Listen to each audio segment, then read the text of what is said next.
Hi friends, అందరూ ఎలా ఉన్నారు? మేము చాలా బాగున్నాం. మీ అందరూ చాలా బాగుండాలని కోరుకుంటున్నాను. మన విజయనగరం పైడితల్లి అమ్మవారు సిరిమను ఇది ఎలాగా తామరాపల్లి నుంచి మన విజయనగరం వస్తుందో అనేది మీకు చూపించాలని ఉద్దేశంతో ఒక ప్రయత్నం చేశాను. చూడండి.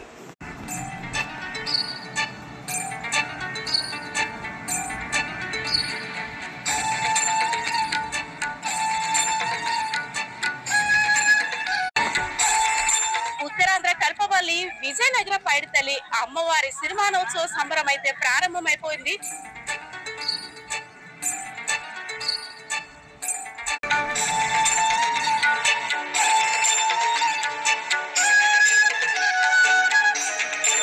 మొదటి ఘట్టంగా పందిరరాట వేయగానే పంతులు గారి సిరిమాని పూజారి అయినటువంటి బంటుపల్లి వెంకట్రావు గారి స్వప్నంలో అమ్మవారు కనిపించి నేను ఇక్కడ సాక్షాత్కరిస్తున్నాను అంటూ ఆయనకి సందేశం ఇవ్వడం ప్రతి ఏడు కూడా జరిగిన అత్యంత అద్భుతమైన ఘటననే చెప్పుకోవచ్చు. సో ఈ ఏడు సిరిమాను సంబరోత్సవానికి సంబంధించి విజయనగరం జిల్లా గజపతి నగరం నియోజకవర్గం గండ్యాడ మండలం కొండ తామరాపల్లిలో అమ్మవారు వెలుస్తున్నానంటూ సందేశం ఇచ్చారు బంటుపల్లి వెంకట్రావు గారికి.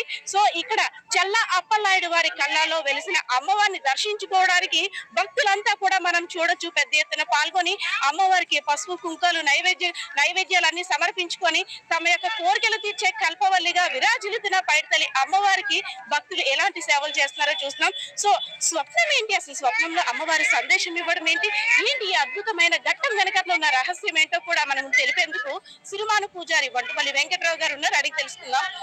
ప్రతి ఏడు ఎంతో అత్యంత వైభవంగా అమ్మవారి ఆలయ జాతర అనేది మాత్రం సిరిమానోత్సవ సంబరం జరుగుతుంది.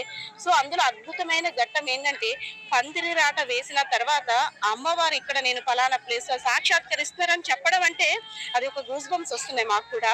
సో అమ్మవారు ఎప్పుడు కనబడ్డారు, అసలు సందేశం ఏమని ఇచ్చారు, ఇక్కడే ఉన్నానని ఎలా చెప్పారు? ఉత్తరాంధ్ర కల్పవల్లి విజయనగర ఆరాధ్య దేవత శ్రీ శ్రీ పైడితల్లమ్మ వారు 12వ తారీఖున అమ్మవారికి రాట వేయడం, తర్వాత మాలాధారణ, తర్వాత రాట వేయడం జరిగింది.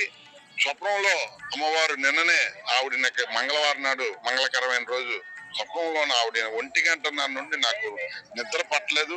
అప్పటి నుండి నేను తిరుగుతుంటే అలాగా ఈ రూటు చూపించి తాడి చెట్టు పక్కన ఈ సిరిమాన్ ఉంటుందని ఆవిడ నాకు ఒక సందేశం ఇచ్చింది. అలాగా నడుచుకుని నేను అలాగా వస్తుంటే మా వాళ్ళందరూ ఒక కారులో దాన్ని తీసుకుని వచ్చి ఇదేని నేను చూపిస్తే ఇక్కడ చల్ల అప్పలనాయుడు గారు అబ్బాయి శ్రీనివాసరావు గారు నాకు కనిపించి ఈ చెట్టు మీద